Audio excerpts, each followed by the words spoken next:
Subscribe to Shraddha Puja channel. जय श्री कृष्णा, जय राधे।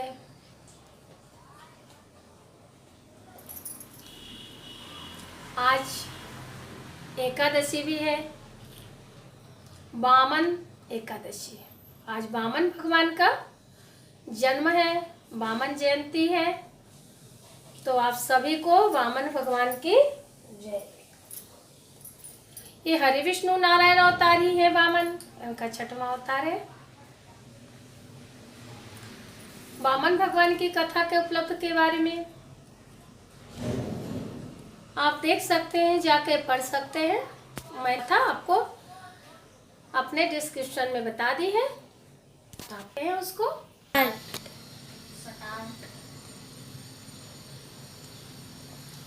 आज एकादशी है और इसको डल झुलनी अग्यारस कहते हैं। इस एकादशी का नाम है पद्मा एकादशी। एकादशी का व्रत तो 12 महीने ही करना चाहिए। अगर आप नहीं कर पा रहे हैं तो 3-4 एकादशी ऐसा ही है, जैसे निर्जला एकादशी है, भीमसेन ने उसको किया हुआ था। पद्मा एकादशी श्रावण महीने की है। तो एकादशी का तो बहुत महत्व है, और जो विष्णु भक्त है, राम भक्त है, कृष्ण भक्त है, उनके लिए एकादशी तो बहुत जरूरी है। अगर आप विष्णु भक्त है, राम भक्त है, कृष्ण भक्त है, ये तीनों एक ही हैं। जैसे हमारे हाथ के पंजे की 3 उंगलियां एक ही है, इसी तरह से ये भगवान एक ही है। इनके 24 अवतार हुए हैं। उसी एक अवतार में इनका ये वामन अवतार है, इसी में इनका कपिल अवतार है, इसी में परशुराम अवतार है। भगवान की क्या है, कथाएं अनेक है, भगवान के नाम अनेक है, भगवान के रूप अनेक है, उनका कोई पार नहीं है। उनको तो नेति नेति कह के बड़े बड़े ऋषि मुनि साधु संत महात्माएं नेति नेति कह के बस प्रणाम करना है। हमको अपने परमात्मा का जो भी नाम अच्छा लगे उसी नाम से हम उनका ध्यान, भजन, पूजा पाठ इत्यादि कर्म कर सकते हैं। और अगर राम के आप भक्त हैं तो आपको शिव भगवान को, शंकर भगवान को जल तो देना बहुत जरूरी है, क्योंकि भगवान राम की अगर आप पूजा कर रहे हैं तो शंकर की पूजा के बिना राम भगवान या कृष्ण भगवान या विष्णु भगवान आपकी पूजा को स्वीकार नहीं करते। आप शिव भक्त हैं तो भी आपको राम की पूजा आवश्यक है। इष्ट आप राम को बनाइए, शिव को बनाइए, लेकिन उनकी पूजा अनिवार्य है। अगर आप राम भक्त हैं तो आप तुलसी का माला धारण कीजिए। भक्त यानी इष्ट, आपके आराध्य जिसको बोलते हैं। अगर आपके आराध्य शिव हैं तो आप रुद्राक्ष की माला धारण करिए। तुलसी का माला धारण करने का बहुत लोग ऐसा मुझसे पूछते हैं कि क्यों। ऐसा कुछ नहीं है कि आप पीरियड वगैरह में है तो नहीं धारण कर सकते। आप धारण करिए और उसको 7वें 8वें दिन गंगा जल दूध से धो के, और घर में आप जब हवन करते हैं तो गायत्री मंत्र से उसको 5 बार गायत्री मंत्र बोलिए और उसको हवन में थोड़ा सा ऐसे दिखा दीजिए और उसको धारण कर लीजिए, वो शुद्ध हो जाता है। भक्त से भगवान कभी दूर नहीं रहते हैं। तो मैं आपको चलो इसके बारे में बताया। अब आगे की बात बता रही हूँ कि जो राजा बलि था उसके वहां वामन भगवान गए थे भिक्षा मांगने के लिए। राजा बलि की कुछ आगे के पूर्व जन्म की कथा बता रही हूँ। जिस तरह से ये आगे के पूर्व जन्म की कथा मैंने नारद जी की बताई हुई है, इस तरह से ये भी कुछ कथाएं हैं, प्रमाणित है, बात कर लेते हैं। तो जो राजा बलि था ये अगले जन्म का बहुत बड़ा जुआरी था, बहुत जुआ खेलता था। जुआ खेलते, जब हम कुछ धर्म से कमा के जो हम पैसा लाते हैं, उस पैसे में क्या होता है, हमारा मन, हमारी बुद्धि, हमारा विचार श्रेष्ठ रहता है, अच्छा रहता है। तो उससे हम अच्छे ही आचरण करते हैं कि भगवान का प्रसाद लाते हैं, भोग लाते हैं, भगवान के कपड़े लाते हैं, मंदिरों में जाते हैं, दर्शन करते हैं, ब्राह्मण है, गौ है, इस तरह के हम कर्म करते हैं। जो हमारा बुरी रीति से कमाया हुआ पैसा होता है वो हमारी बुद्धि भ्रम हो जाती है, भ्रष्ट हो जाती है, तो उसमें हम बुरे ही आचरण करते हैं। तो वो क्या करता था कि जुआ खेल के पैसा लाता था। जब उसके पास धन संपत्ति बहुत हो गई तो उसने सोचा कि मैं जैसे पैसा डालता हूँ वैसे ही मैं जीत के आता हूँ। तो वो पैसे लाने के बाद क्या करता था कि वो वेश्यागमन करता था। अगले जन्म में राजा बलि क्या करता था, वेश्यागमन।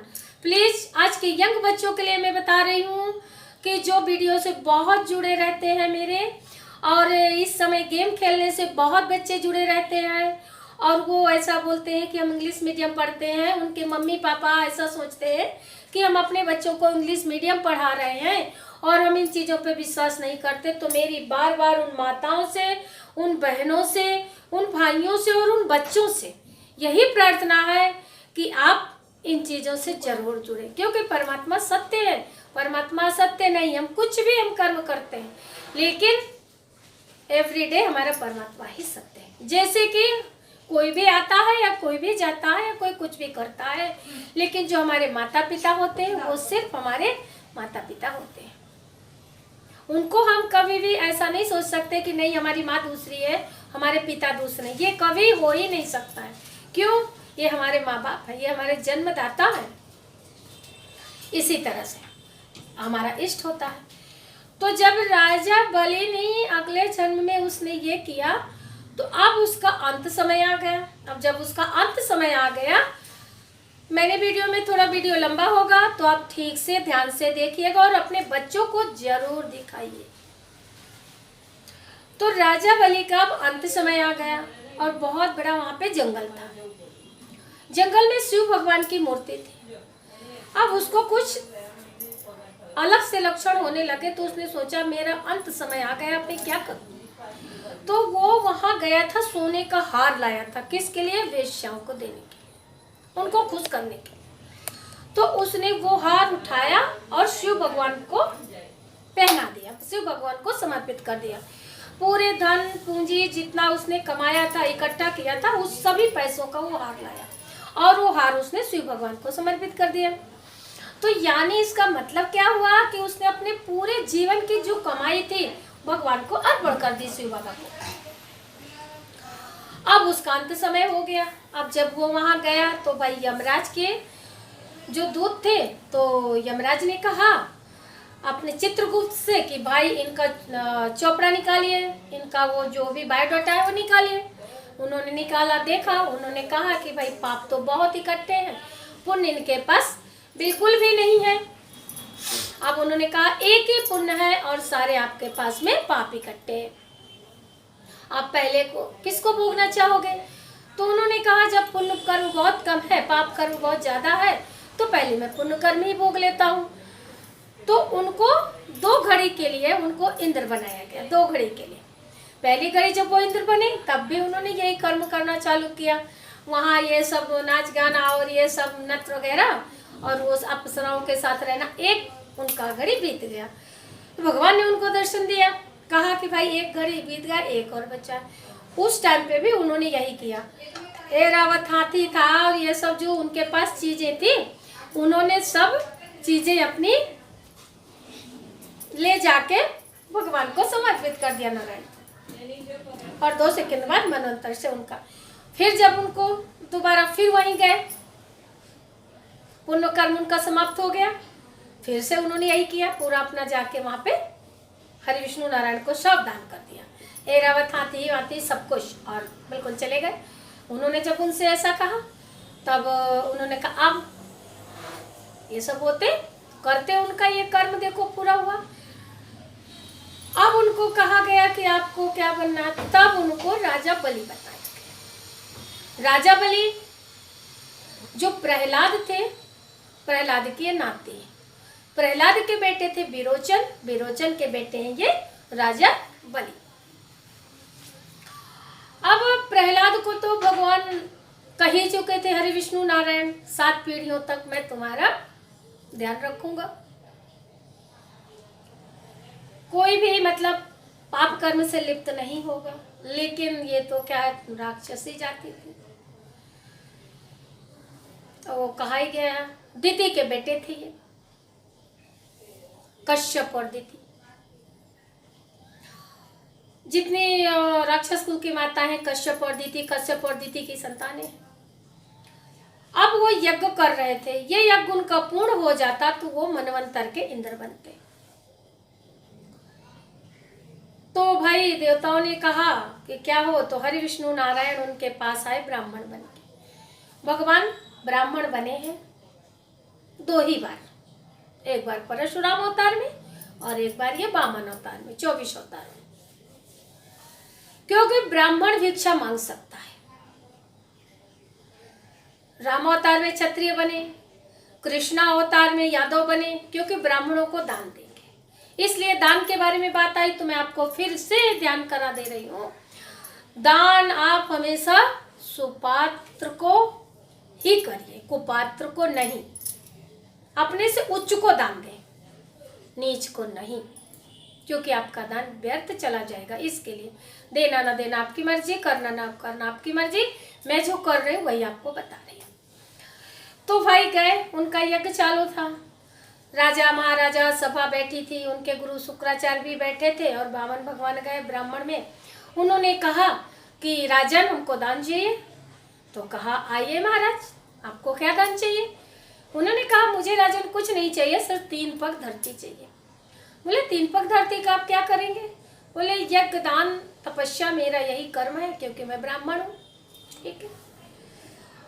और शुक्राचार्य महाराज बोले, क्योंकि उनके गुरु जो थे शुक्राचार्य थे और शुक्राचार्य शिव भक्त थे, उनके गुरु परशुराम थे शुक्राचार्य के। उन्होंने कहा कि भाई देखो, इनको 3 पग पृथ्वी मत दीजिए, साक्षात नारायण है। उन्होंने कहा नहीं, ये याचक बन के आए हैं, ये कोई भी है, मुझे दान देना है। 3 पग पृथ्वी देने के लिए उनको वो तैयार हो गए। अब जब वो 3 पग पृथ्वी देने के लिए उनको तैयार हो गए तो कहा ठीक है। एक उन्होंने कहा क्या करेंगे? बोले कि हम नाप लेंगे। एक पग रखा एक लोग, दूसरा पग रखा दूसरा लोग, तीसरा पैर रखने की जगह ही नहीं बची, कहाँ रखेंगे तीसरा पैर? उन्होंने अपना सिर रख दिया राजा बलि ने। शुक्राचार्य ने कहा कि राजन ऐसा मत करो। बोले नहीं, याचक बन के आए हैं और मेरे दादा इनके भक्त थे, तो मैं दूंगा। सब कुछ इन्हीं का है, पूरी सृष्टि इन्हीं की है। जल ले लो, पहाड़ ले लो, पृथ्वी ले लो, पवन ले लो, कुछ भी ले लो, मनुष्य ले लो, पशु पक्षी, जितने भी 33 करोड़ जो देवी देवता हैं, सब ये हरि विष्णु नारायण के। तो फिर मुझे क्या है? उन्होंने ऐसे पैर रखा और उन्होंने कहा संकल्प करिए राजन। संकल्प की विधि के बारे में मैंने अपने पहले वीडियो में भी आपको बताया। संकल्प अत्यंत जरूरी है और आवश्यक है। तो उन्होंने जैसे जल डाला और संकल्प किया, तो वो तो मैंने आपको पहले बता दिया है, क्योंकि मेरा वीडियो बहुत लंबा हो जाएगा। इसके लिए आप आगे जाके देख सकते हैं पहले वाले मेरे वीडियो में। तो उन्होंने उनको 3 पग पृथ्वी दे दिया। 3 पग पृथ्वी देने के पहले उन्होंने उनसे कुछ मांगा। उन्होंने कहा आप मुझे ये बताइए कि 3 पग पृथ्वी मैंने दे दी आपको, लेकिन मुझे आपके दर्शन चाहिए। उन्होंने कहा बोलिए दर्शन में दो। बोले ऐसे दर्शन नहीं लूंगा। भाई भक्त भी भगवान से कुछ आशा तो रखता है। जैसे आप सोचते हो कि मेरा भक्त मुझसे दूर नहीं जाना चाहिए, तो भक्त भी यही सोचता है कि मेरा नारायण मुझसे दूर नहीं जाना चाहिए। लोग बाहर के शत्रुओं को मारने की कोशिश करते हैं। मैं बोलती हूँ नहीं, बाहर के शत्रुओं को हम कहाँ तक मारेंगे, क्या जरूरत है? एक मारेंगे दूसरा पैदा होगा। जो हमारा अंदर का शत्रु है, काम, क्रोध, लोभ, मोह, इस शत्रु को हमें खत्म करना, और इस शत्रु को खत्म करके हमको अपने नारायण लक्ष्मी को यहाँ पे विराजमान करना है अपनी आत्मा में। तो फिर उन्होंने जब ऐसा कहा तो उन्होंने कहा ठीक है। बोले आप मेरे घर के दरवाजे पे पहरा देंगे। नारायण ने हाँ कह दिया, ठीक है पहरा दूंगा। कि अब भक्त के अधीन हो गए और उनको देवताओं का सबका काम करना था हरि विष्णु नारायण को। तो जब वो ऐसा हो गए तो फिर उन्होंने कहा अब लक्ष्मी जी को कुछ पता नहीं कि यहाँ नारायण क्या कर रहे हैं। नारद महाराज गए, नारद मुनि का तो काम ही यही है। वो गए माता लक्ष्मी के पास। उन्होंने कहा लक्ष्मी आप यहाँ है, नारायण कहाँ है? बोले पता नहीं। तब उन्होंने उनको सब ये कहानी बताई कि ऐसा ऐसा है। तब उन्होंने कहा क्या करूं? तब उन्होंने कहा कि भाई जाइए। तो वो जाती हैं राजा बलि के यहाँ और राजा बलि को हाथ में रक्षा बांधती। तो एक उपलब्ध तो राखी का ये मनाया जाता है और दूसरा उपलब्ध मैं आपको बाद में बताऊंगी। तो उन्होंने जब उनको हाथ में रक्षा बांधी तो इसलिए लक्ष्मी जी राजा बलि की बहन हो गई। उन्होंने कहा क्या चाहिए आपको? तो उन्होंने कहा मुझे कुछ नहीं चाहिए राजन, जो आपका एक पहरेदार है ये मुझे दे दो। उन्होंने कहा नहीं, ये पहरेदार तो मैं नहीं दूंगा, क्योंकि ये पहरेदार को मैंने कुछ दिया है और इससे कुछ मांगा है। तो उन्होंने कहा नहीं, मुझे तो यही चाहिए। बड़ी मतलब बातें होती रही, रिकझिक होता रहा। कहते सुनाते उन्होंने कहा कि ठीक है, अब तो तुम मेरी बहन हो गई हो, तो मेरे सुख से ज़्यादा मुझे आपके सुख की ज़रूरत है। उन्होंने नारायण उनको लक्ष्मी जी को दे दिया और कहा कि जब भी मैं आँख खोलूँ आप मुझे दर्शन देंगे। तो भगवान नारायण पूरा दिन उनके दरवाजे पे फिर नहीं रहते थे, पाताल लोक में, सुतल लोक में। और जैसे राजा बलि की आँख खुलती थी, भगवान नारायण उनको दर्शन देते थे। तो ये थी राजा बलि की कथा कहानियाँ। इसके उपलब्ध से मैंने आपको ये बताया कि आप छोटा सा छोटा दान पुण्य करते हैं, छोटा सा छोटा अच्छा कर्म करते हैं, तो उसका अनंत गुना अच्छा फल हो जाता है। अगर आप छोटा सा छोटा पाप करते हैं तो उसका अनंत गुना फल हो जाता है। तो भी आप समझ सकते हैं कि आपको क्या करना है और क्या नहीं करना। हाँ, एक बात और बता दूं, आप वामन द्वादशी है, वामन एकादशी है, सॉरी वामन एकादशी है, तो आज आपको कच्चा चावल या दही, कुछ फल और उसमें कुछ दक्षिणा रख के आपको ब्राह्मण को दान करनी चाहिए। उसमें दान की कोई महिमा नहीं है कि आपको 2 किलो 4 किलो 10 किलो चावल लेना है। आप 100 ग्राम 200 ग्राम 250 ग्राम सफ़ेद चावल ले लें, क्योंकि राजा बलि के यहाँ आज भगवान दान लेने गए थे, इसलिए दान की महिमा है। तो आप सफ़ेद दान ज़्यादा आवश्यक है। तो आप चावल ले लें और दही ले लें, एक केला ले लें, उसमें कुछ दक्षिणा रख लें, और आपके घर नंद है, कन्या है, ब्राह्मण जो भी है आपके पास, आप उनको दान कर दीजिए। तो ये थी आज की ये कथा। अब मैं आगे के लिए देखती हूँ कि आज पद्मिनी एकादशी की कथा। और जय श्री कृष्णा, जय राधे, भगवान सबका मंगल करे। और आज एकादशी है, आप 12 महीने की एकादशी करिए। वामन भगवान की जय। पद्मिनी एकादशी की कथा। ये भादो महीने की शुक्ल पक्ष की एकादशी है। तो भगवान से पूछा उन्होंने, धर्मराज युधिष्ठिर ने, तो भगवान ने पहले ये कथा नारद जी को सुनाई थी।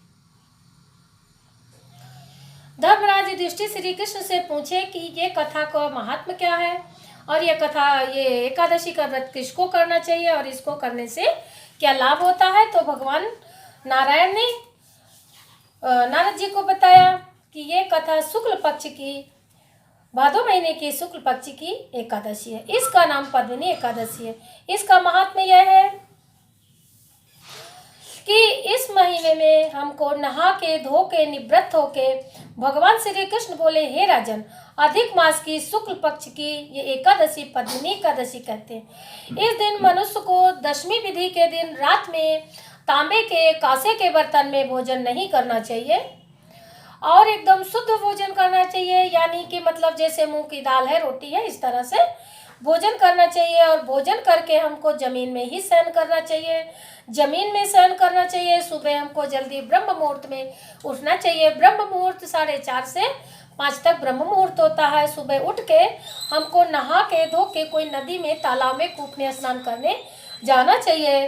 अब मैं इसमें थोड़ा सा ये ऐड कर दे रही हूँ कि अगर आप गाँव में हैं तो आप जरूर नदी, कुआं में, तालाब में स्नान करने जाइए। आप अगर कोई बड़े सिटी शहर कंट्री में रह रहे, नहीं जा सकते हैं, तो आप घर में ही स्नान करिए। लेकिन वो पानी जो लेते हैं नहाने का, उसमें थोड़ा 2 बूंद आप गंगा जल डाल दीजिए और उसमें आप स्नान कर दीजिए। ये मैंने आपको अपनी तरफ से बताया है। इस एकादशी को करने से सभी पाप नष्ट होते हैं। इसका फल और गुण ध्यानपूर्वक सुनो। 10वें दिन उसमें सुबह उठ के आप स्नान जब करते हैं तो मिट्टी, तेल, कुश, आंवला का चूर्ण पूर्ण विधि से स्नान करें।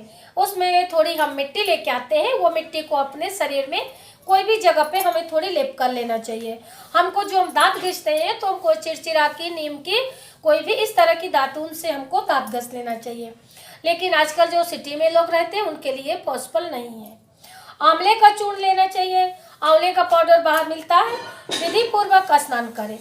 स्नान करने के बाद शरीर में माटी लगाएं और ब्रह्मा जी से यह प्रार्थना करें कि जो ये मिट्टी आपने आपकी थूक से जो ये मिट्टी है, इस मिट्टी को हमारे भगवान नारायण सूकर रूप धारण करके पृथ्वी को रसातल से ऊपर लेके आए थे, तो मैं इससे प्रार्थना करती हूँ वरुण मंत्र का जाप करें। वरुण मंत्र यानी तभी जाप करना है जब हम स्नान करने बैठते हैं। जल में वरुण देव की प्रार्थना करनी है और स्नान करके आपको हरि विष्णु नारायण की पूजा करना है। अगर अब पूजा करना है तो अगर आपके घर में कुछ आपके पास हो सकता है तो कथा में तो ऐसा है कि आप धान लें, चावल का जो धान होता है वो धान ले, उसको एक मुट्ठी नीचे धान डालें और कुछ मिट्टी का छोटा पात्र लेके आए। उस पात्र के में जल भरें, जल के ऊपर उसमें ढक्कन रखें, कलश परैया जो बोलते हैं, और उसके ऊपर कपड़ा रखें, उसमें विष्णु लक्ष्मी की प्रतिमा स्थापित करें और उसमें नारायण विष्णु की पूजा करें। कदली यानी केला नारायण विष्णु को बहुत प्रिय है, वो आप भगवान को दान करें और शंकर पार्वती की पूजा करें। अगर आप ये संभव नहीं है, नहीं कर सकते हैं, तो आप नारायण लक्ष्मी की पूजा करें, राधा कृष्ण की पूजा करें, ठाकुर जी की पूजा करें इसमें। और उपवास के दिन आप बिल्कुल निराहार रहें। निराहार तो रहना चाहिए, लेकिन अगर लोग निराहार आप नहीं रह पाते हैं तो आप फल ले सकते हैं, दूध ले सकते हैं, और चाय वगैरह लेना तो ठीक है, जो लोग ले सकते हैं वो ले सकते हैं, लेकिन अन्न बिल्कुल नहीं खाना चाहिए।